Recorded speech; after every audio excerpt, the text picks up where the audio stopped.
Hey guys, so I wanted to break down the coasters that I've ridden this past year that got me up to 118 rides, separate roller coasters I've ridden. I wanted to break them down into a rank of 5 of my top favorite from last to first.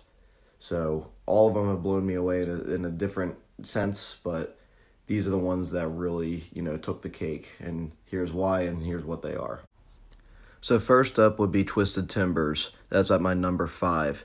Now, the thing that was really cool about this one was the fact that, it had an unbelievable airtime. I wasn't exactly impressed with it, with the fact that, it was kind of short and sweet, but it really did the job coming in at number 5 for me. I wasn't even there to ride the roller coaster that day, but I seemed much more impressed with the fact that it really took my breath away on how well it did as far as giving me the airtime I needed and the inversions, but it definitely didn't, exceed my expectations for what the roller coaster I went there for, and that will come later on in this video. Now, next up would be Dominator. This is another floorless roller coaster, one of the very few that is actually in this country. I believe it's, correct me if I'm wrong, if you can comment in the section below, but I believe it's one of 6. Now, Dominator was taken from another park, and forgive me for not remembering which one, but it was a great relocation. This comes at probably number 2 as far as my favorite floorless roller coasters go. That monstrous loop that it has, and you just get this unbelievable hang time in that loop, just took the cake for me. So that comes in at number 4 for absolute, without a doubt, sure. That was an incredible asset to that park in King's Dominion, and I was very pleased with it. Now, coming in at number 3, I've been waiting for a very long time to ride this. This would be the Phoenix at Knoebels in Ellisburg, Pennsylvania. It's a classic for sure. It's been there for quite some time, but if you want some unbelievable old school airtime that's just going to lift you out of your seat without barely any restraints at all, this is the one for you. That was currently my number 1 favorite in any of the parks that I've been to this year out of the 118 roller coasters I've ridden. As far as just this year goes, and I believe I've ridden at least 15 new ones this year, but Phoenix was just an unbelievable experience that I didn't expect. Though the things I've heard about it, I didn't expect to just be literally feeling like I'm getting ripped out of my seat, and for me, that's something that I love in a roller coaster. So head on over to Knoebels in Ellisburg, Pennsylvania, if you want the ride of your life. Coming in at number 2, Intimidator 305 in Kings Dominion, Virginia.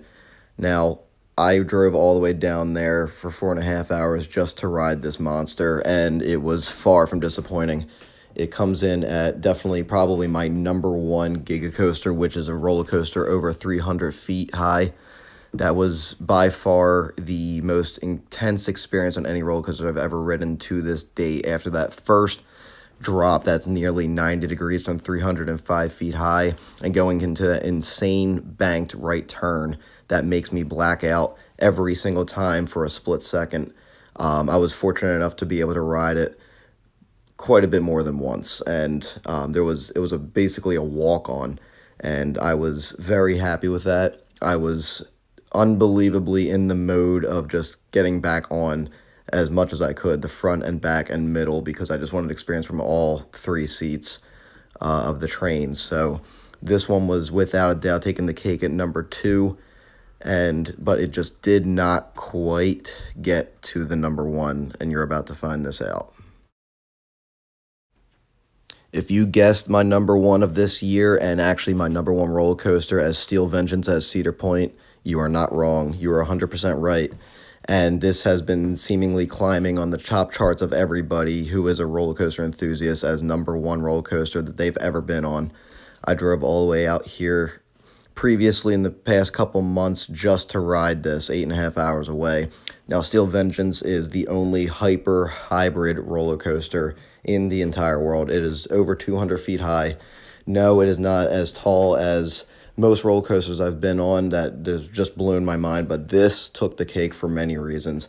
The 90-degree drop, the unbelievable amount of length of track that it had, the unbearable amount of airtime that just makes you feel like it's just almost too much to take, but you just can't get enough of it.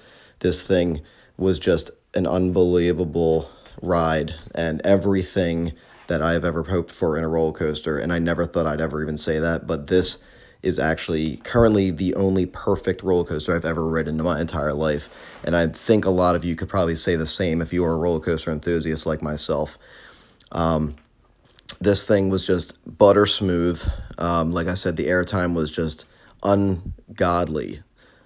Now, I think the only thing that I have an upset for with this is the line. And you're going to have a long line for something that's just so great because everyone's going to ride it. But after that, I have no flaws on it whatsoever. This was just the absolute perfect addition to Cedar Point, and I'm just curious to see what other record breakers that park has, to share with us, because they just keep on blowing our minds, and this was the absolute biggest mind blower that they've had. So this was my number one roller coaster this year and number one roller coaster currently on my charts, period, out of 118.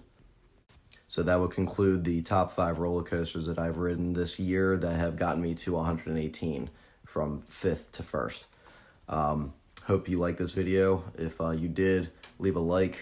And if you're new to this channel, if you like my content, consider clicking subscribe. Leave some comments in the video below if you want to see anything else that I might have been missing in this video. But other than that, see you guys in the next one. Have a good day.